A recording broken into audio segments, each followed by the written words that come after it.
जय हिंद सभी को। स्वागत है आप सभी का फिर एक बार मेरे साथ सीखने को कुछ नया।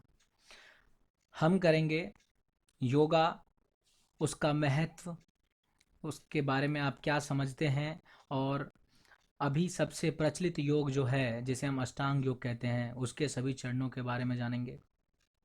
शुद्धि क्रियाओं के बारे में जानेंगे, यानी कि वो सब पढ़ेंगे जो क्लास 11th के फिजिकल एजुकेशन के कोर्स में है। चलिए करना शुरू करते हैं। मीनिंग ऑफ योग, योग का अर्थ क्या है, क्या समझते हैं आप? देखिए, अलग अलग लोगों ने अलग अलग परिभाषा दी हैं, अलग अलग ग्रंथों के हिसाब से अलग अलग परिभाषा है। भगवत गीता के अनुसार, आप जानते हैं, बहुत ही वाइडली नोन, भगवत गीता के अनुसार अलग परिभाषा है। पतंजलि योग के अनुसार अलग परिभाषा है। भगवत गीता के अनुसार योगा इज इक्वानिमिटी, यानी कि समानता, स्थिरता ऑफ माइंड।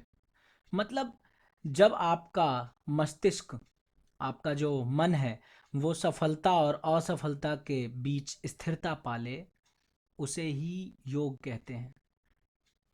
यानी कि equanimity of mind in success and failure, सफलता और असफलता के बीच समानता या स्थिरता, कोई फर्क ना पड़ता हो आपको। Yoga is the remover of misery and destroyer of pain. Yoga is the supreme secret of life. मतलब जीवन को जीने का एक सबसे अनंत रहस्य है योग। Remover of misery and destroyer of pain, दर्द को खत्म करके आपको जो मानसिक वेदना है, दुख है, उससे मुक्ति दिलाता है। योगा इज सेरेनिटी, यानी कि शांति है। योग शांति है। Yoga is the giver of infinite happiness, अनंत खुशी देने वाला है। पतंजलि, जिसको कि आधुनिक योग का जन्मदाता कहा जाता है, उसके अनुसार भी योग की अलग परिभाषा है। क्या कहता है वो? चित्त वृत्ति निरोधम, यानी कि अपने मन पर नियंत्रण ही योग है। कंप्लीट कंट्रोल ओवर पैटर्न्स और मॉडिफिकेशंस ऑफ माइंड, मतलब अपने मन पर पूर्ण रूप से नियंत्रण। मन पे नियंत्रण हो गया तो आपका सब चीज़ पे नियंत्रण है। आपकी भूख पे, आपकी प्यास पे, आपके लोभ पे, लालच पे, वासना पे, हर चीज़ पे नियंत्रण है।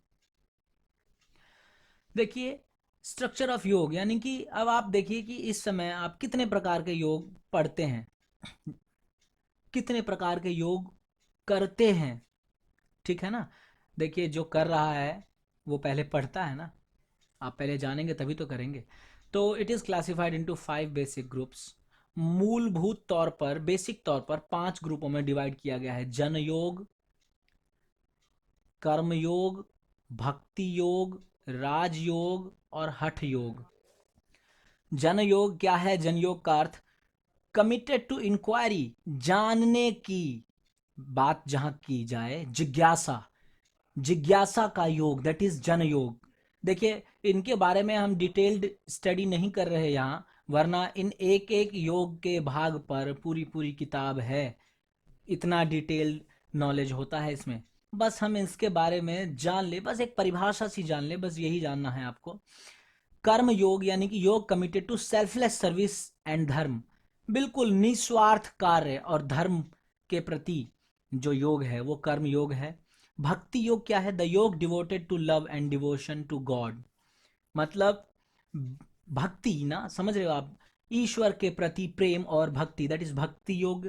राजयोग, द योग कमिटेड टू इंट्रोसेप्शन एंड कंटेम्पलेशन। इंट्रोसेप्शन यानी कि आत्म मंथन, एंड कंटेम्पशन, कंटेम्पलेशन यानी कि चिंतन। तो आत्म मंथन और चिंतन का योग राजयोग।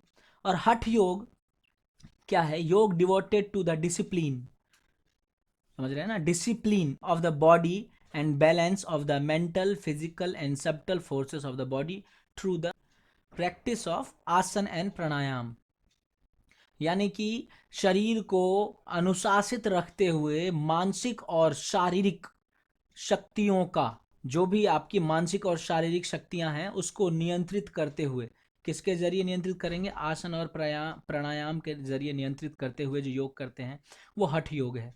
इसके अलावा भी और है: कर्म योग, कुंडलिनी योग, क्रिया योग, मंत्र योग आदि। तो कई रूप हैं योग के, ठीक है। डिटेल्ड यहाँ नहीं पढ़ना आपको, डिटेल्ड हम अलग पार्ट में पढ़ेंगे। अभी हम जानेंगे फादर ऑफ योगा के बारे में। तो आधुनिक योग के जन्मदाता महर्षि पतंजलि, और प्राचीन योग तो हजारों हजारों सालों पुराना इसका इतिहास है। आप उसके बारे में कंफर्म क्या कहेंगे? नहीं कुछ। इंपॉर्टेंस ऑफ योग, योग का क्या महत्व है? योग से शरीर, मस्तिष्क और आत्मा को नियंत्रण करने में मदद मिलती है। योगा आपकी फ्लेक्सिबिलिटी यानी कि लचकता को बढ़ाती है। योग से आपके शरीर की स्ट्रेंथ यानी कि ताकत बढ़ती है। योग शरीर का पोस्चर सुधारता है, यानी कि आपको शारीरिक रूप से सुडौल और अच्छा दिखने वाला बनाएगा। Yog helps to keep your joints healthy, आपके जोड़ों को स्वस्थ रखने में मदद करता है। Yoga is a powerful mindfulness practice, मस्तिष्क को भी नियंत्रित करने में मदद करता है। योगा रिड्यूसेस स्ट्रेस, तनाव को कम करता है। लोअर्स ब्लड प्रेशर, यानी कि आपके ब्लड प्रेशर को भी कम करता है, नियंत्रित करता है। योग के जरिए आप स्वस्थ जीवन शैली को चुन सकते हैं। योगा इम्प्रूव्स ब्रीथिंग, आपके श्वसन को सुधारता है जब आप प्राणायाम करते हैं ना। योग encourages your bodies natural healing process, यानी कि आपके शरीर की प्राकृतिक रूप से ठीक होने की प्रक्रिया को अच्छा करता है। आपके इम्यून सिस्टम को स्ट्रांग करता है, तो जाहिर सी बात है आप खुद ब खुद ठीक होंगे अच्छे से जल्दी। चलिए जानते हैं अष्टांग योग के बारे में। देखिए मॉडर्न योगा इसे कहते हैं, अष्टांग योग बहुत पॉपुलर है, महर्षि पतंजलि द्वारा फेमस किया हुआ है एंड बाबा रामदेव द्वारा इसको एडवर्टाइज किया हुआ। अष्टांग योग के 8 चरण हैं, यम, नियम, आसन, प्राणायाम, प्रत्याहार, धारणा, ध्यान, समाधि। इसके बारे में एक एक करके विस्तृत रूप से पढ़ेंगे। देखिए यम, यम अर्थात नैतिक, यम का मतलब होता है नैतिक। इसको याद करने की एक शॉर्टकट ट्रिक है बास, BAAAS, यानी कि यम जो पहला चरण है इसके 5 स्टेप होते हैं, इसमें 5 भाग होते हैं। बी से क्या है? ब्रह्मचर्य। ब्रह्मचर्य का अर्थ क्या होता है? शारीरिक आंतरिक ऊर्जा का संचय। और ये हमारी संस्कृति का एक अभिन्न अंग है, आप जानते हैं सभी ब्रह्मचर्य के बारे में। थोड़ा बहुत डेफिनेशन जान लीजिए। ये 2 शब्दों से मिलकर बना है, ब्रह्म प्लस चर्य, अर्थात ज्ञान प्राप्ति के लिए जीवन बिताना। पहले के समय में ब्रह्मचर्य जब होता था कब तक? जब तक पढ़ाई करते थे और जब तक शादी नहीं होती थी। कहते थे 25 की उम्र तक ब्रह्मचर्य का पालन करना होता था, 25 के बाद शादी होती थी, तब वो दाम्पत्य जीवन में प्रवेश करते थे। और ये गलत मतलब निकाला जाता है कि ब्रह्मचर्य का अर्थ है कि शादी ना करना और इन सब चीज़ों से दूर रहना। नहीं, वैवाहिक जीवन के बाद भी ब्रह्मचर्य का पालन किया जा सकता है। देखिए जानते हैं, ब्रह्मचर्य योग के आधारभूत स्तंभों में से एक है, सबसे बेसिक। इसके बगैर तो योग की पूर्ति हो ही नहीं सकती, क्योंकि ब्रह्मचर्य के रास्ते ही आप अपने मन को, अपनी इंद्रियों को नियंत्रित करते हैं। जनेंद्रियां और कर्मेंद्रियां 2 प्रकार की होती हैं, बाद में जानेंगे, अलग पार्ट में जानेंगे इसके बारे में। ब्रह्मचर्य का क्या अर्थ है? सात्विक जीवन बिताना। साफ खाओ, साफ बोलो, साफ कपड़े पहनो, बिल्कुल हल्के कपड़े, हल्के का मतलब बिल्कुल साधारण। शुभ विचारों से अपने वीर्य का रक्षण करना। गलत चीजें देखोगे, गलत करोगे, शरीर खराब होता ही है। भगवान का ध्यान करना, विद्या ग्रहण करना, ये सब ब्रह्मचर्य का अर्थ है। यह वैदिक धर्म यानी कि जो वर्णाश्रम का पहला आश्रम भी होता है। वैदिक धर्म में होता है ना कि 7 साल पे अपना पहुंचा देते हैं गुरुकुल में, वहां पर शिक्षा मिलनी शुरू हो जाती है। और इसके अनुसार 0 से 25 वर्ष तक की आयु ब्रह्मचर्य होती है।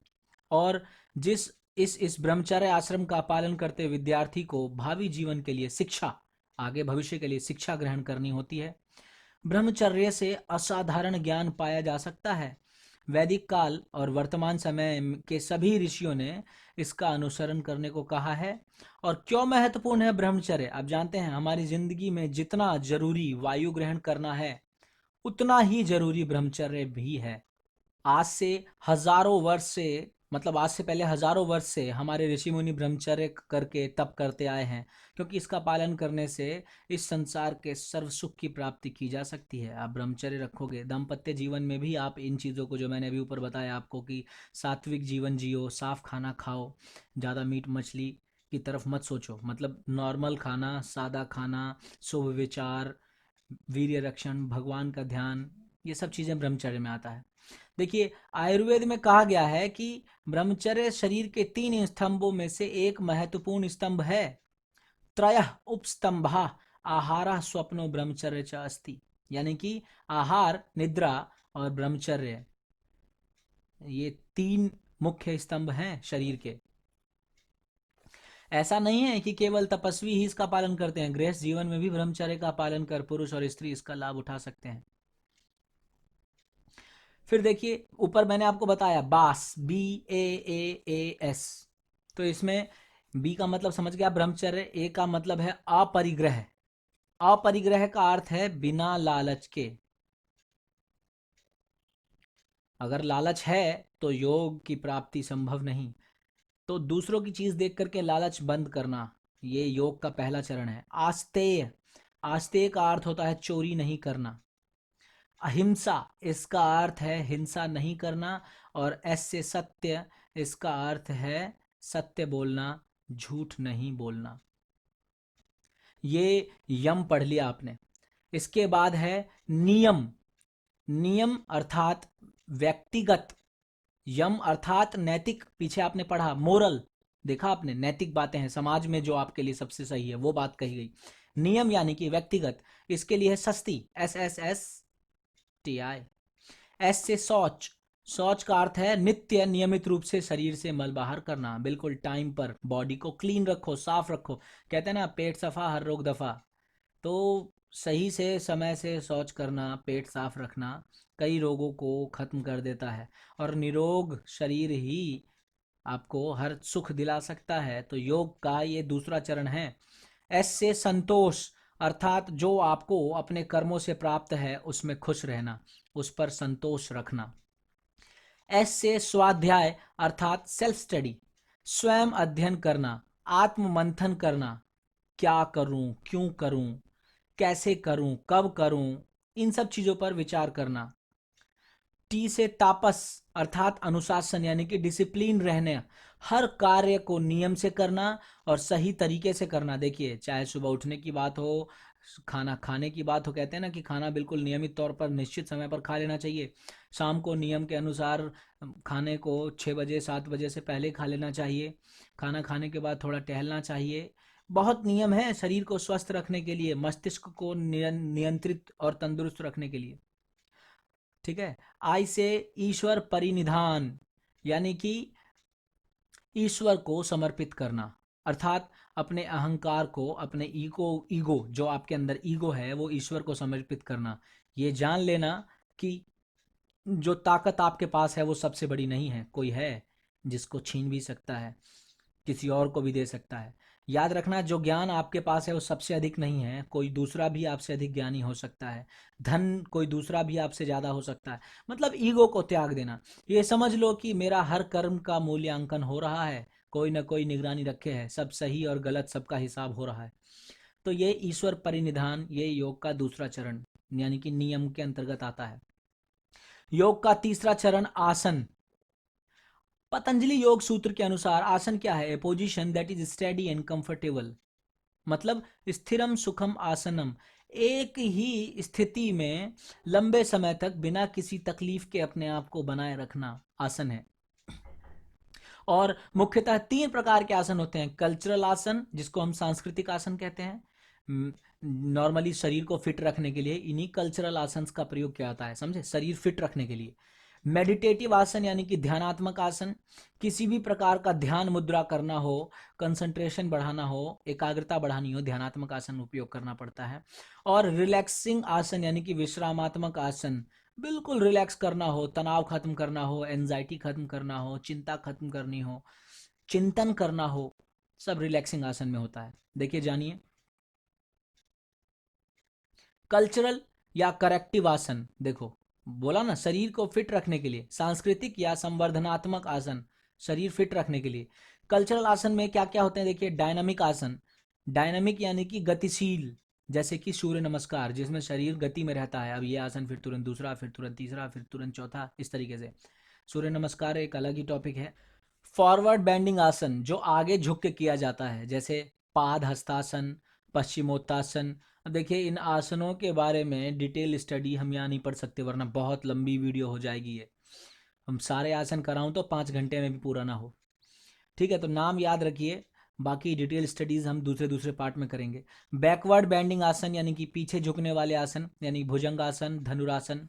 इन्वर्टेड पोज यानी कि उल्टा होने वाले आसन, जैसे हेड स्टैंड, सिर पे खड़े होना, शोल्डर स्टैंड, हाथ पे जो खड़े होते हैं, हैंड स्टैंड होता है ना, शोल्डर स्टैंड यानी कंधे पे खड़े होना। ट्विस्टिंग पोस्चर यानी कि ऐंठने वाले आसन, जैसे अर्ध मत्स्येंद्रासन।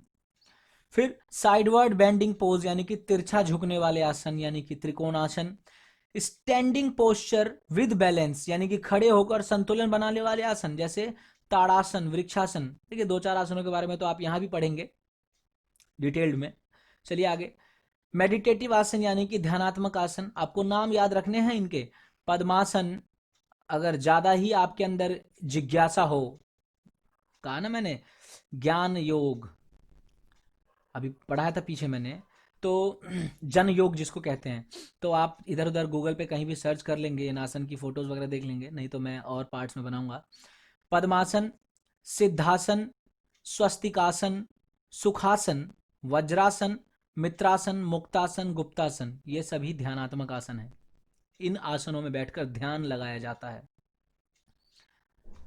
रिलैक्सिंग आसन यानी कि विश्रामात्मक आसन, कौन कौन से? शवासन, गर्भासन, विपरीत करणी आसन, सुप्त मत्स्येंद्र आसन, मकरासन और सुप्त बद्ध कोणासन। ये सभी विश्रामात्मक आसन हैं, इन आसनों में विश्राम किया जाता है। देखिए प्राणायाम, प्राणों का आयाम। प्राणायाम का अर्थ है प्राण, अर्थात श्वास पर नियंत्रण, यानी कि एक प्राणायाम में 3 चरण होते हैं। पहला पूरक अर्थात सांस खींचना, दूसरा कुंभक अर्थात सांस को रोकना, और तीसरा रोचक अर्थात सांस छोड़ना। अब ये सांस को खींचना, सांस को रोकना और सांस को छोड़ना, ये तीनों प्रक्रियाएं विभिन्न विभिन्न तरीकों से की जाती हैं और यही अलग अलग प्राणायाम हो जाता है। किसी में सांस तेज खींचते हैं, थोड़ी देर रोक के तेज छोड़ देते हैं। किसी में सांस तेज खींचते हैं, थोड़ी देर रोक के धीरे धीरे छोड़ते हैं। किसी में धीरे धीरे खींचते हैं और तेजी से छोड़ते हैं। अलग अलग वैरायटी आप बनाइए, वो अलग अलग प्राणायाम का रूप बन जाता है। कितने प्रकार के प्राणायाम पढ़ने हैं? 11 मतलब होते हैं, यहाँ डिटेल नहीं पढ़ना, आपको नाम जान लेना है। अनुलोम विलोम, नाड़ी शोधन, सूर्य भेदन, उज्जयी, भ्रामरी, भस्त्रिका, शीतला, शीतकारी, मूर्छा, प्लाविनी और कपालभाति। ये 11 प्राणायाम होते हैं जो कि करने चाहिए। प्रत्याहार यानी कि इंद्रियों पर नियंत्रण, ये आप पढ़ रहे हैं, योग का चरण है ये, अष्टांग योग का। यानी कि बाहरी सुख की वस्तुओं से इंद्रियों को बचाना, उन पर काबू करना। अब बाहरी सुख क्या क्या है? आंखों का सुख, जीभ का सुख, समझ रहे हैं, तरह तरह के सुख हैं, तो उन सुख से इंद्रियों को बचाना, यही प्रत्याहार है। धारणा यानी कि एक ही दिशा में किसी एक वस्तु पर या किसी लक्ष्य पर बिना विचलित हुए माइंड को कंसंट्रेट करना।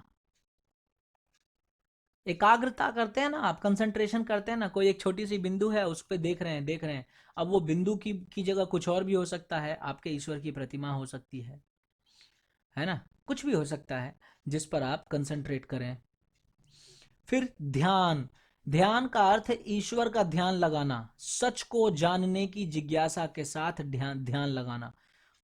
ये आत्मा से परमात्मा के मिलन की तरफ का बहुत नजदीकी चरण होता है। ध्यान तक पहुंचना बहुत मुश्किल है, जो लोग ध्यान तक पहुंच जाते हैं बहुत बड़ी बात है। समाधि सबसे आखिरी चरण चरण ये अष्टांग योग का क्या है? ये सबसे आखिरी चरण होता है। इसमें एक योगी की आत्मा परम ज्ञान यानी कि परमात्मा से मिल जाती है। उसकी इंद्रियां ऐसे शांत हो जाती हैं जैसे बिल्कुल सोई हुई हों, न आँख, न कान, न जीभ, न स्किन, उसकी चमड़ी, मतलब कोई भी इंद्री ज्यादा एक्टिव नहीं होती, उसको किसी सुख का कुछ एहसास नहीं होता, कोई दुख का एहसास नहीं होता, बिल्कुल सोई हुई इंद्रियां। और मस्तिष्क उसका ऐसे सक्रिय होता है जैसे जागा हो, कुछ आविष्कार करने की कोशिश कर रहा हो, कुछ खोज करने की कोशिश कर रहा हो, कुछ जान रहा हो, सारा ज्ञान अपने अंदर समेट रहा हो। ये आत्मा से परमात्मा के मिलन की प्रक्रिया होती है। लास्ट प्रोसेस है अष्टांग योग का। जो समाधि ले लेता है वो मोक्ष को प्राप्त हो जाता है, ऐसा कहते हैं। समाधि लेना कईयों ने ली है, समाधि लेते हैं, समाधि में ही प्राण त्याग देते हैं। फिर पढ़ना है हमें यौगिक क्रियाएं। इसको हम शुद्धि क्रिया या षटकर्म भी कहते हैं। कितनी है? नेति, धौती, नौली, बस्ती, कपालभाति, त्राटक। 6 शुद्धि क्रियाएं पढ़नी है। चलिए देखते हैं। देखिए नेति, नेति का अर्थ है नाक की सफाई। किसकी? नाक की सफाई। ये 4 तरीकों से की जा सकती है। पहला जल नेति यानी कि पानी से नाक की सफाई, दूसरा दुग्ध नेति यानी कि दूध से नाक की सफाई, तीसरा घृत नेति यानी कि घी से नाक की सफाई, और चौथा सूत्र नेति यानी कि कपड़े या धागे से नाक की सफाई। देखिए सूत्र नेति आप देख रहे होंगे यहाँ पर, विथ थ्रेड या कैथरर, कोई ट्यूब लेकर के। देखिए किस तरीके से एक तरफ नाक से पानी डाल रहा है और दूसरी तरफ से नाक से पानी निकलता है, ये नेति है। देखिए नेति को प्रारंभ में एक बार प्रतिदिन अगर करो तो लाभ होता है, फिर धीरे धीरे एक हफ्ते में 3 दिन करके भी, मतलब एक दिन छोड़ के एक दिन करें तो भी वो लाभ प्राप्त जो आपने किया है वो कायम रहेगा। जल नेति एक बहुत ही लाभदायक तकनीक है जो साइनस की समस्या, एलर्जी, अस्थमा, जुकाम और सिर दर्द आदि से राहत दिला सकती है। और जब नियमित रूप से इसे किया जाए तो यह पुरानी से पुरानी साइनसिस और राइनाइटिस को भी ठीक कर सकता है। अगर आप साइनस वगैरह ठीक करना चाहते हैं तो क्या शुरू में जल नेति या दुग्ध नेति करिए, घृत नेति करिए, फिर बाद में सूत्र नेति का प्रयोग करिए धागे से, वो घिस घिस के वो साइनस धीरे धीरे धीरे धीरे वहाँ स्वेलिंग खत्म हो जाती है, साइनस भी ठीक हो जाता है। थोड़ा लंबी प्रक्रिया है पर होगा। अब देखिए धौती, इसमें 2 प्रक्रियाएं होती हैं, मतलब 2 क्रियाएं होती हैं, अलग अलग तरीके से धौती करते हैं। एक सूत्र धौती और एक वमन धौती। सूत्र धौती में क्या होता है, इसमें 5 सेंटीमीटर चौड़ा और लगभग 20 से 25 फीट लंबा सूती कपड़ा प्रयोग किया जाता है और इसे जीभ पर रखकर धीरे धीरे धीरे धीरे पेट के अंदर खींचा जाता है। इससे ईसोफेगस जो आहार नली होती है और स्टमक, इसकी सफाई हो जाती है। और दूसरा होता है वमन धौती यानी कि कुंजल क्रिया, वॉमिट वॉश, उल्टी करके, या गजकर्ण, कुछ भी कह लो, गजकर्ण कह लो, वॉमिट वॉश कह लो, कुंजल क्रिया कह लो, वमन धौती कह लो। क्या है, इसमें हल्का गुनगुना पानी थोड़ा नमक मिलाकर पीते हैं। और कितना पीते हैं? लगभग 6-7 गिलास, या इतना कि पूरा पेट भर जाए, लगे कि बस अब हो गया, अब नहीं, अब उल्टी हो जाएगी। और इतना पानी पीने के बाद मुंह में उंगली डालकर उल्टी करते हैं। इससे पेट का सारा अपशिष्ट पदार्थ, जितना भी वेस्ट मटेरियल है, सब बाहर आ जाता है, पेट की सफाई हो जाती है। और ये शरीर से कफ, पित्त और वात को ठीक करता है। आपके शरीर से जो भी कफ पित्त है सब निकाल देगा। आप जो भी आपने खाया है, जो अनपचा है, तेल वगैरह, जो भी बेकार चीज़ है, मैदा फक, जो भी चीज़ बेकार है सब बाहर निकल जाता है इसमें। पाचन क्षमता अच्छी कर देता है, बिल्कुल रिलैक्स महसूस करा देगा। देखिए धौती कब नहीं करना चाहिए, it should not be practice in presence of stomach और इंटेस्टाइन अल्सर। जब आपके पेट में या आंत में अल्सर हो तो धौती मत करिए। हर्निया हो अगर आपको तो मत करिए। आपको हृदय से संबंधित कोई रोग हो तो मत करिए, या फिर हाई बीपी हो तो भी मत करिए। देखिए किस तरीके से धोती है, ये देखिए वमन धोती। इस तरीके से सूती कपड़ा लिया, 5 सेंटीमीटर चौड़ा और लगभग 20 से 25 फीट लंबा, और इसको धीरे धीरे जीभ पर रखते हुए अंदर खींचते हैं, हल्का गीला करके, और अंदर खींचते रहते हैं, खींचते रहते हैं। सूखा तो जाएगा नहीं दिक्कत होगी, वैसे जाएगा तो खैर कुछ भी। और ये देखिए वमन धोती, इस तरीके से किसी टब में वापस उल्टी करते हैं और फिर उसको फेंक देते हैं, आसान रहता है ना, गंदगी नहीं फैलेगी। फिर है नौली। नौली अर्थात चर्निंग ऑफ एब्डोमन या एब्डोमन मसाज, पेट का मसाज कह लीजिए। जब हम नौली करते हैं तो शुरुआत कैसे करते हैं? अग्निसार क्रिया से प्रारंभ करते हैं। किससे? अग्निसार क्रिया से। अभी उसके बारे में भी जानेंगे। देखिए नॉली से क्या होता है, इससे पेट, लीवर, आपका यूरिनरी ब्लैडर यानी कि जो मूत्र थैली होती है, पेनक्रियाज होता है, गॉल ब्लैडर होता है, आंत, इन सब की सफाई हो जाती है। सबका मसाज हो जाता है ना, सब तंदुरुस्त हो जाते हैं, एकदम रीजनरेट हो जाते हैं। देखिए अग्निसार क्रिया क्या है, अग्निसार क्रिया का अभ्यास कैसे करना चाहिए। आप सिद्धासन या सुखासन की अवस्था में बैठ जाइए, अभी आपको आगे बताऊंगा मैं। वो आलथी पालथी मार के बैठते हैं ना, वैसे ही, या कुर्सी पर बैठ जाइए, जैसे भी आपको सुविधा हो। और रीढ़, गला व सिर को बिल्कुल सीधा करके बैठिए। हाथों को घुटनों पर एकदम आराम से रखिए। आंखों को ढीला हल्का बंद कर लीजिए। अब मुख से गहरी श्वास बाहर निकाल कर श्वास को बाहर ही रोक लें।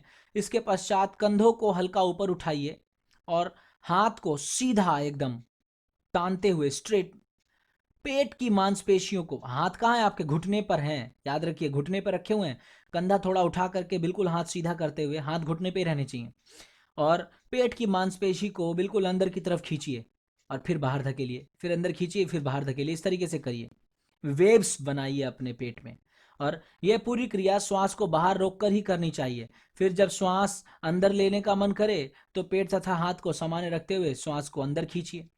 ये अग्निसार क्रिया का एक चक्र है, और ऐसे 4 से 5 चक्र का अभ्यास करिए, तब जाकर के आपको पेट की मांसपेशियों पर नियंत्रण होगा। ठीक है। ध्यान रखना चाहिए कि उच्च रक्तचाप है अगर आपको, या हृदय रोग है, तो अग्निसार क्रिया ना करें, है ना। फिर नाड़ी शोधन करें, वो अलग होता है। ठीक है। देखिए आहार क्या होना चाहिए, ज़्यादा तली भुनी चीज़ मत खाइए, मिर्च मसालेदार चीज़, तेल, घी, मांस, मछली, इनके सेवन से बचिए। हल्का सुपाच्य और सादा भोजन खाइए, ये सब सबसे ज़्यादा प्रभावकारी होते हैं। चाय, कॉफ़ी, तंबाकू, शराब व रात की पार्टियों से परहेज करिए। एक बार आपके पेट की मांसपेशी मजबूत हो गई कुछ दिनों में, तो फिर आप अग्निसार क्रिया के बाद नौली क्रिया कर सकते हैं। ठीक है। फिर नौली कब करना चाहिए, नौली तब करना चाहिए जब आपका पेट बिल्कुल खाली हो। ठीक है ना। कम से कम 5-6 घंटे पहले आपने खाना खाया हो, बिल्कुल खाली स्टमक। और अगर आपको खाली स्टमक करने में दिक्कत है, मतलब इतने देर तक भूखे रह के करने में दिक्कत है, तो इसे सुबह सुबह करिए, बिल्कुल सुबह, बिना कुछ खाए पिए, क्योंकि रात भर के भूखे रहते हैं आप, बिल्कुल पेट खाली रहता है। इसका प्रयोग प्रेगनेंसी के समय नहीं करना चाहिए, मेंस्ट्रुएशन यानी कि मासिक धर्म, या किसी भी पेट के ऑपरेशन या पेट की तकलीफ में नहीं करना चाहिए। अगर ऐसा कुछ है और आप तब भी इसे करना चाहते हैं, कोई आपको आंत की, पेनक्रियाज की डिजीज़ है, तब भी करना चाहते हैं, तो डॉक्टर से कंसल्ट करिए। ठीक है। कभी भी प्रेगनेंसी के समय किडनी में पथरी है, गॉल स्टोन में पथरी है, गॉल ब्लैडर में, पित्त की थैली में पथरी है, तो ये प्रक्रिया मत करिए, क्योंकि ये थोड़ा टफ होता है। आपको इससे और तकलीफ बढ़ सकती है। वो धीरे धीरे दूसरी प्रक्रियाएं से पहले हल्की प्रक्रिया करिए, जब आप धीरे धीरे उस लायक हो जाएं तब इस पे आइए। देखिए ये है अग्निसार क्रिया, ये बैठे हैं सुखासन। ठीक है। पद्मासन, दोनों पैर ऊपर, और अगर एक, ये जैसे दोनों पैर है तो ये पद्मासन, और एक पैर ऊपर होता एक नीचे रहता तो सुखासन। या तो ऐसे करिए या ऐसे, देखिए कंधे ऊपर करके किस तरीके से हाथ सीधा करके किया है, जो अभी पहले पीछे बताया मैंने आपको। और पेट को अंदर बाहर करते हैं, बाहर भी और अंदर भी वेव्स बनाया जाता है, ये अग्निसार क्रिया है। देखिए नौली क्रिया करने की विधि जानिए अब। लगभग अग्निसार क्रिया जैसा ही होता है, पर थोड़ा उससे और टिपिकल। देखिए दोनों पाँव में 1 फुट का अंतर रखिए, व पाँव को समानांतर बिल्कुल पैरेलल रखते हुए खड़े रहिए। दोनों हाथों हाथों को घुटनों पर लगाइए, कुछ इस तरीके से जैसे अभी आपने पीछे देखा था। पहले उड्डयन बंद का अभ्यास करें, उड्डयन बंद। अब आपको बंद भी जानना पड़ेगा, जैसे पहले आपने पीछे किया था, पेट को अंदर खींच करके अग्निसार क्रिया पढ़ी उस तरीके से। श्वास को पूर्णतः बाहर निकालकर पेट को अंदर पिचकाते हुए कुंभक करिए। कुंभक अभी आपने पढ़ा पीछे प्राणायाम में, अभी आपने पढ़ा ना पीछे, क्या पढ़ा प्राणायाम में पीछे भी मैंने आपको पढ़ाया। पहले पूरक यानी कि सांस को पूरा करिए, फिर कुंभक सांस को रोकिए, और फिर रेचक सांस को छोड़िए। तो यहाँ पर कुंभक करना है, सांस को रोकना है, और इसके पश्चात अग्निसार क्रिया करिए। पीछे आपने देखा, श्वास को बाहर निकालकर बाह्य कुंभक करते हुए पेट को बार बार पिचकाएं और ढीला छोड़ें। मतलब श्वास को बाहर छोड़ दिया, अग्निसार क्रिया, वही अग्निसार क्रिया जो अभी आपने पीछे करी। अब दोनों हथेलियों को जांघों के ऊपरी भाग पर रख लें। पेट को ढीला छोड़ते हुए दाएं हाथ की हथेली पर, जो आपका राइट हैंड है, उस पर जोर डालते हुए जांग के ऊपर से घुटने की ओर लाएं। समझे? जांग के ऊपर से घुटने की तरफ लाएं और नौली को दाईं ओर निकालने का प्रयास करें। नौली लेफ्ट राइट दोनों तरफ किया जाता है। अभी आपने अग्निसार क्रिया किया, ये सिर्फ आगे पीछे अंदर बाहर करते हैं। फिर जब लेफ्ट राइट भी करने लगते हैं तब नौली होता है। तो पहले राइट हैंड से किया, फिर अब इसी प्रकार पेट को ढीला रखते हुए बाईं जांग के ऊपर से बाएं घुटने, समझ रहे ना, बाएं हाथ की हथेली को जंघाओं पर दबाते हुए बाईं जंघा के ऊपर से लाएं और बाईं ओर नौली निकालने का प्रयास करें। अगर आप देखें, इतना पढ़ने के बाद अगर आप देखें तो ये देखिए कैसे होता है। अंदर बाहर नहीं किया जा रहा, इसे सिर्फ पेट को सर्कुलेट किया रहा है, पहले लेफ्ट से फिर राइट से, लेफ्ट से राइट से। ये एक ट्रेन प्रोफेशनल है तो ये एक ही बार में कर सकता है। जब आप ट्रेन नहीं है, जब आप सीखेंगे तब स्टेप बाय स्टेप करेंगे, एक तरफ फिर दूसरी तरफ, फिर एक तरफ फिर दूसरी तरफ। ट्रेन प्रोफेशनल इस तरीके से करते हैं नौली। नौली क्रिया से लाभ क्या होते हैं?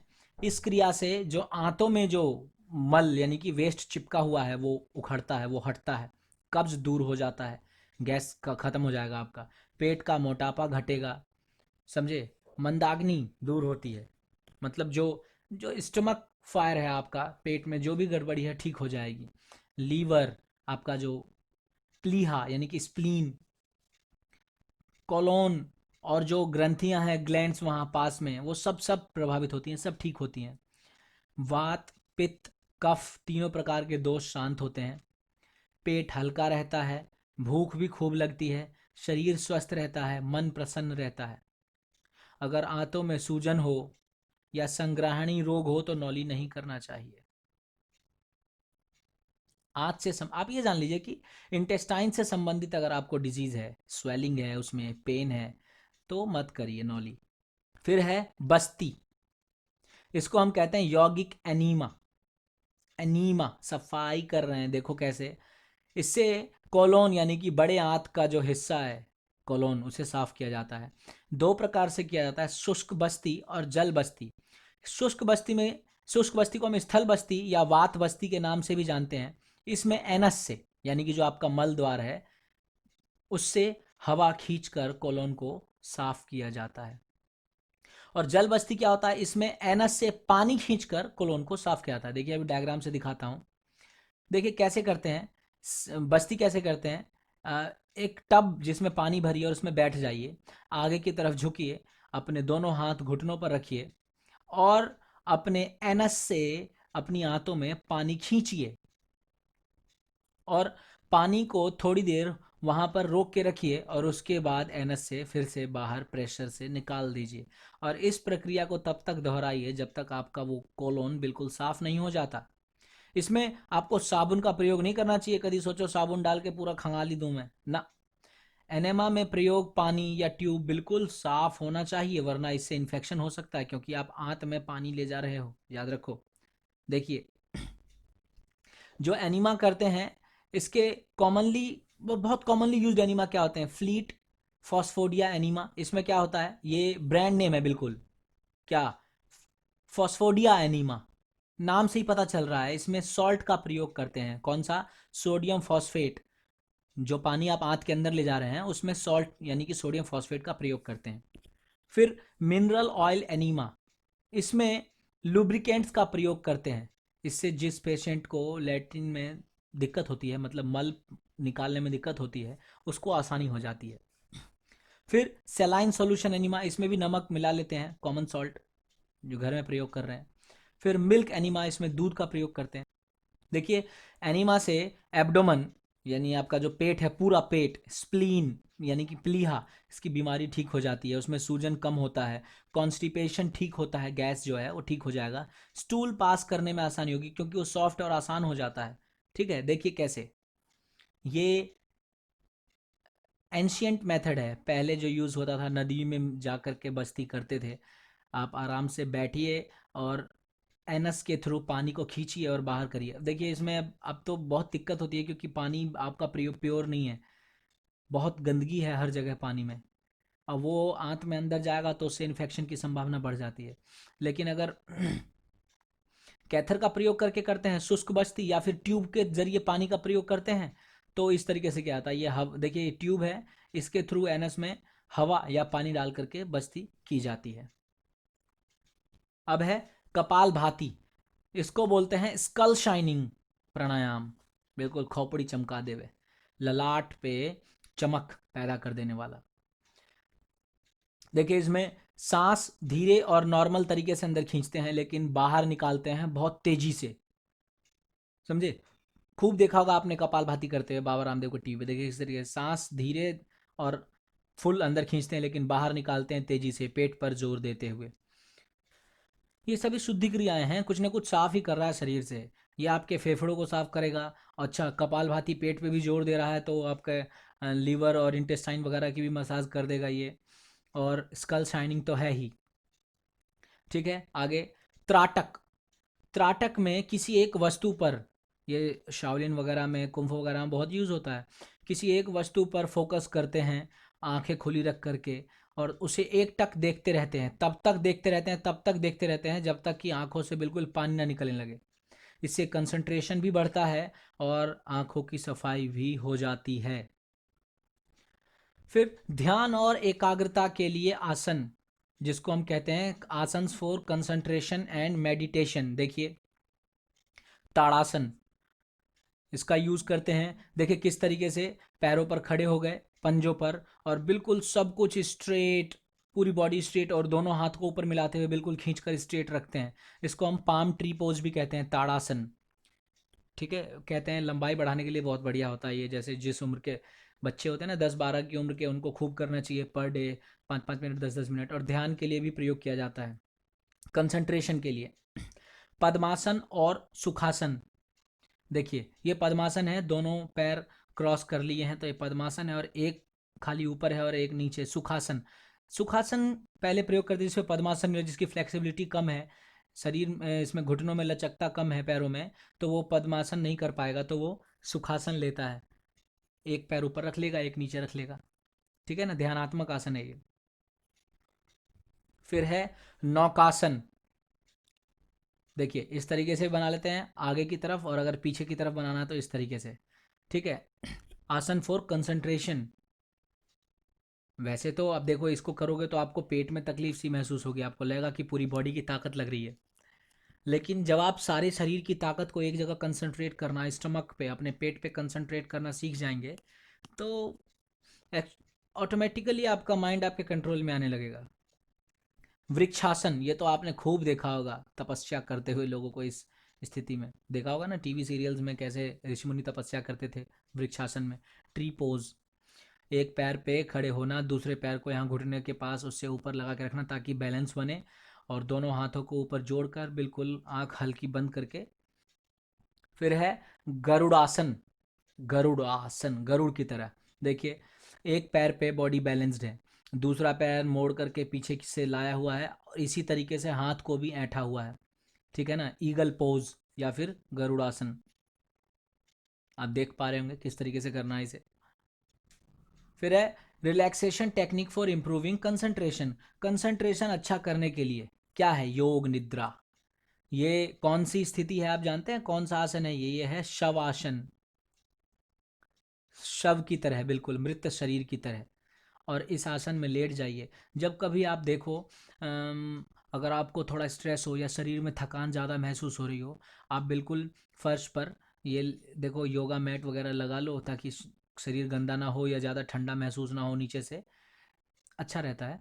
और इस पोजीशन में लेटिए, शवासन की पोजीशन में बिल्कुल रिलैक्स होकर, आपकी बॉडी बिल्कुल रिलैक्स महसूस करेगी। आप चिंतन करिए, बिल्कुल चिंता छोड़ दीजिए, तनाव छोड़ दीजिए शरीर पर से, बिल्कुल रिलैक्स महसूस करेगी आपकी बॉडी। ठीक है, और इस पोजीशन में अगर आप सो भी जाएं, अगर आपको आधा पौन घंटा नींद भी आ जाए, 1 घंटा, तो जब आप आधे पौन घंटे बाद या 1 घंटे बाद नींद खुलेगी, उठेंगे ना, तो आपको लगेगा बिल्कुल बॉडी रिलैक्स हो गई, बिल्कुल माइंड रिलैक्स हो गया है। समझे, रिलैक्सेशन टेक्निक है योग निद्रा की। तो जितना मैंने सिखाया आपको समझ में आ गया होगा, उम्मीद करता हूँ कि आप सीख गए होंगे। हाँ, योग के आसन्स की जो डिटेल स्टडी है या प्राणायाम की डिटेल स्टडी है वो इसमें नहीं कर सकते, फिर हम उसको अलग पार्ट में करेंगे। 11th के सिलेबस में इतना ही है, डिटेल स्टडीज़ अलग दूसरे पार्ट में। जुड़े रहिए मेरे साथ, सीखते रहिए, तब तक जय हिंद।